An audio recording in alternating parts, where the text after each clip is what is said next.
सुरुचि ने प्रवचन सुन सुन के प्रतिज्ञा ले ली थी कि अब वो कोई भी पाप नहीं करेगी, सबसे अच्छे से बात करेगी, किसी के साथ बुरा नहीं करेगी। बहू, ये मच्छर तेरे गाल पे कब से बैठा है? अरे काट लिया तो गाल गुलाब की तरह लाल कर देगा। बैठे रहने दो माँ जी, उसे आराम करना होगा। उसने मेरे गाल को अपना घर समझ लिया है, तो मैं उसे बेघर क्यों करूं? अरे ज्ञान की बारिश बाद में करना, अपने गाल का मच्छर हटा ले। मलेरिया हो गया तो तुझे आराम करना पड़ेगा। माँ जी, डेंगू मलेरिया तो सांसारिक बीमारियां हैं, हमें इनसे ऊपर ही तो उठना है ना। अरे बेटा, इनसे आदमी ऊपर ही उठ जाता है। क्या हुआ? काट लिया। अरे मैंने तो कहा ही था, मार देना था उसको। नहीं नहीं माँ जी, उसे भोजन करना था, मैंने उसे पोषण दिया है, मुझसे पुण्य का काम हुआ है। अरे उड़ रहा है टुनटुना के, ताली बजा के मार दे वरना फिर काट खाएगा। नहीं नहीं माँ जी, जीव हत्या करना पाप है। मैंने एक बार व्हाट्सएप पे एक उपदेश पढ़ा था, मच्छर आपको काटे ये उसका जुनून है, उसके बाद आप खुजाओ ये आपका सुकून है।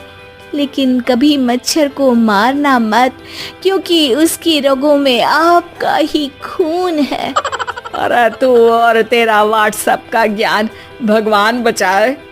सुरुचि की ये पुण्य करने की आदत से कई बार सुरुचि का नुकसान होता, लेकिन फिर भी वो पाप से दूर रहती। सुरुचि, मेरे सर में जुएं हो गई है, निकाल दोगी? कोई आपको अपने घर से निकाले, आपको अच्छा लगेगा क्या? अरे लेकिन परेशान करती हैं जुएं, दिन भर सर खुजाता रहता हूँ। देखो, इसी बहाने तुम्हारे सर की चंपी हो जाती है। तुम्हें तो जुओं को थैंक यू कहना चाहिए। तभी बाहर से ससुर जी की आवाज आती है। बहू, बहू। अभी आई बाबूजी। बेटा सुनो, ये देखो चाय में ना मक्खी तैर रही है, दूसरी चाय ले आओ जाओ। ला दूंगी, पर मक्खी मत हटाइएगा। अरे क्यों बेटा? मक्खी चाय का सेवन कर रही है, अच्छा थोड़ी ना लगेगा आप बीच में अडंगा डाल देंगी तो। आपको अच्छा लगेगा क्या अगर कोई आपकी चाय छीन ले? अरे पर निकालूंगा नहीं तो मक्खी मर जाएगी बेटा। नहीं नहीं बाबूजी, आप उसे पीने दीजिए, पीकर उड़ जाएगी। लेकिन बाबूजी मक्खी के साथ ही चाय पी जाते हैं। ये क्या किया बाबूजी? अरे मक्खी सिर्फ चाय ही क्यों पिए, आज सुबह मैंने मिठाई भी खाई है, पेट में ही है, वो पेट में चाय भी पीती रहेगी और मिठाई भी खाती रहेगी। सुरुचि को समझ में नहीं आता कि वो बाबूजी के इस कारनामे पर क्या जवाब दे। वो सास के पास जाती है। सास के हाथ में एक खटमल मारने की दवाई है। माँ जी, आपके हाथ में ये क्या है?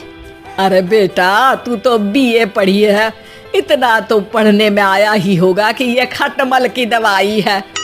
माँ जी, आप क्यों मार रही हैं खटमल?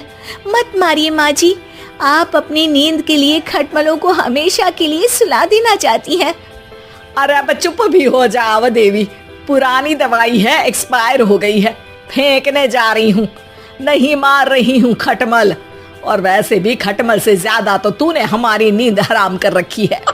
माँ जी, पुण्य करना चाहिए, आपको तो ज्यादा करना चाहिए, आपकी तो उम्र भी हो रही है। अरे उम्र से याद आया, बैंक में जाकर जन्म तारीख सही करवानी है, तैयार हो जा, कल स्कूटी चला के ले जाना मुझे।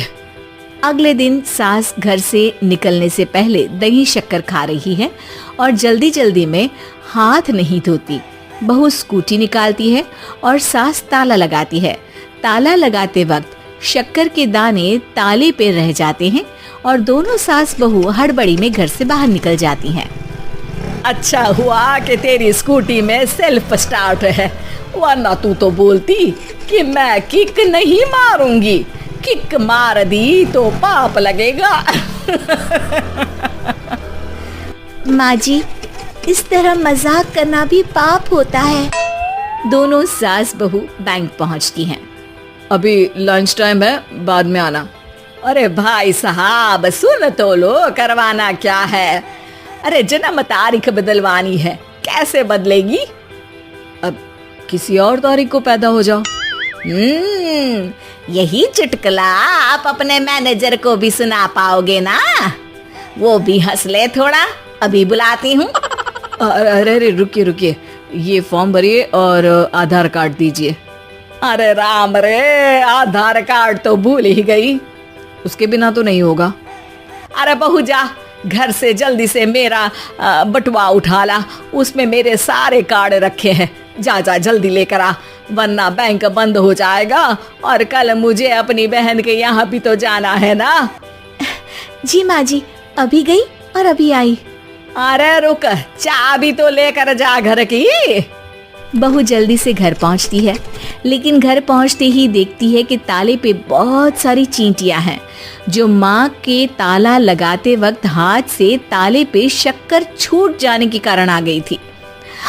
चींटियां हट जाओ, मुझे आधार कार्ड निकालना है। बहू चींटियों को हटाती नहीं है, उनसे मिन्नतें करने लगती है। सुनो, हट जाओगी तो और भी शक्कर के दाने खिलाऊंगी। अभी सास का काम बहुत जरूरी है, मेरी बात सुन लो, मान लो। मैंने तुमको हटाया तो पाप हो जाएगा। चींटियां कैसे सुरुचि की बातें सुनती जब घर में ही उसकी कोई नहीं सुनता था। शाम हो जाती है पर चींटियां हटती नहीं है। तभी सास वहाँ ऑटो से आ जाती है। अरे कहाँ रह गई तू? बैंक भी बंद हो गया। माँ जी, ताले पे चींटी।